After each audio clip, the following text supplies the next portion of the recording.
आपकी क्या अपेक्षा है पार्टी से को मजबूत करने के लिए, और जो आपकी जिला कार्यकारिणी है उसका गठन आप कब तक? मैंने चलाई है, बयान तो मैंने कुछ नहीं दिया, लेकिन हाँ मैंने चाय 25 साल मैंने दुकान की है चाय की, क्योंकि अंत्योदय का हमारी पार्टी का अंत्योदय का सिद्धांत है। पार्टी अंत्योदय का सिद्धांत लिया है। मोदी जी से आपकी तुलना की जा रही है, आपको कैसा लगा? नहीं, बहुत बड़े विश्व के लीडर है, मैं बहुत छोटा सा कार्यकर्ता हूँ।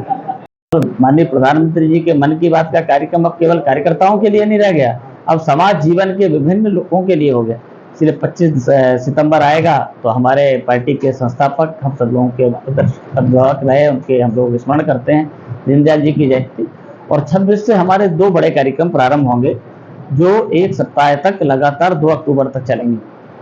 वो काम सीधे तौर पर समाज जीवन के बीच में जाकर के सीधा लगाव माँ और बेटे का जैसे होता है। आपने अभी कुछ दिन पहले देखा होगा, हमारे कार्यकर्ता हर घर के बारे में और सभी कार्यकर्ताओं के बारे में क्या आगे की क्योंकि अभी कोई कार्यकारिणी बनाने का कोई निर्देश मिला नहीं है।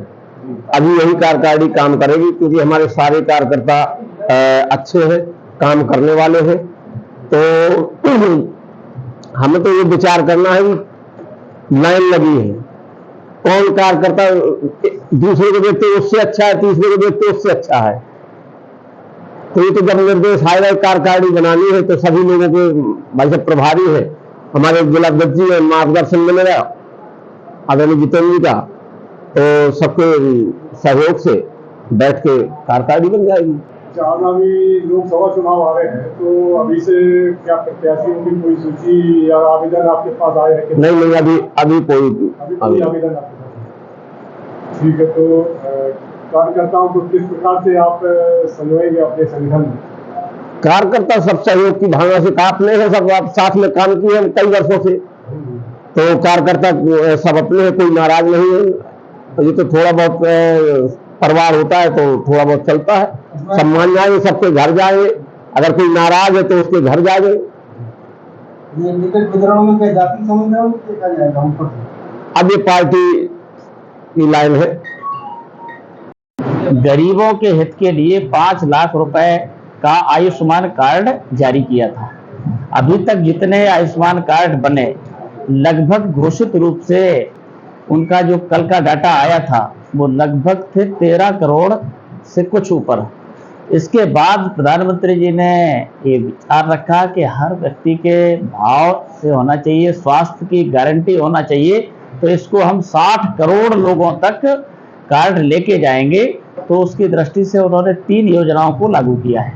नाम आयुष्मान भव, जैसे अभी आप नाम कहते थे, जैसे अभी आपने G20 में नाम देखा कि अब भारत के गजट में माननीय प्रधानमंत्री जी ने माननीय राष्ट्रपति महोदया ने रात्रि भोज का जो आयोजन दिया था, उसमें भारत का ऐसे ही आयुष्मान भव के नाम से ये है। और ये सबसे महत्वपूर्ण महत्वाकांक्षी योजना है गरीबों के लिए, क्योंकि गांव में किसान रहता था, मजदूर रहता था, कुछ हो जाता था बेचारा कर नहीं पाता था, तो किसी भी प्रकार के हॉस्पिटल में जाकर, अकेला सरकारी अस्पताल नहीं तो प्राइवेट अस्पताल में जाकर के लगभग 60 करोड़ आयुष्मान भव के कार्ड वितरित करना है। इसकी दृष्टि से आज ये विश्वकर्मा जयंती है। आप सब लोगों को विश्वकर्मा भगवान की ओर से शुभकामनाएं, जयंती की शुभकामनाएं। भगवान विश्वकर्मा का आप सबके ऊपर आशीर्वाद बना रहे। इसलिए 17 तारीख से लेकर के 2 अक्टूबर के बीच में हमारा सेवा पखवाड़ा रहता है। तो 17 तारीख को आज हमने 3 प्रकार के कार्यक्रम संगठनात्मक दृष्टि से कि सभी तो में जाकर के लाभार्थियों ने माननीय प्रधानमंत्री जी के दीर्घायु की कामना की, मंदिर में जाकर के अर्चना की, जो जिस को मानता है वहाँ पर। इसके बाद का कार्यक्रम आप सबने देखा होगा, एक बहुत बड़ा कार्यक्रम आज माननीय प्रधानमंत्री जी ने लॉन्च किया है। कुछ कल कितने वितरण हो गए थे, किसके लिए किया है सोच नहीं सकते हैं कि 3 लाख रुपए तक इनको बगैर उसके प्रधानमंत्री जी ने विश्वकर्मा समाज के, ऐसे अकेला विश्वकर्मा समाज नहीं है, उसमें भी 15 प्रकार के काम जोड़े हैं, मोची जोड़े हैं, उसमें नाई समाज के लोग जोड़े हैं, उसमें राज मिस्त्री जोड़े हैं। तो ऐसे 15 प्रकार के कामों के लिए माननीय प्रधानमंत्री जी ने इतनी बड़ी सौगात 13,000 करोड़ रुपए केंद्र इस पर खर्च करने वाला है।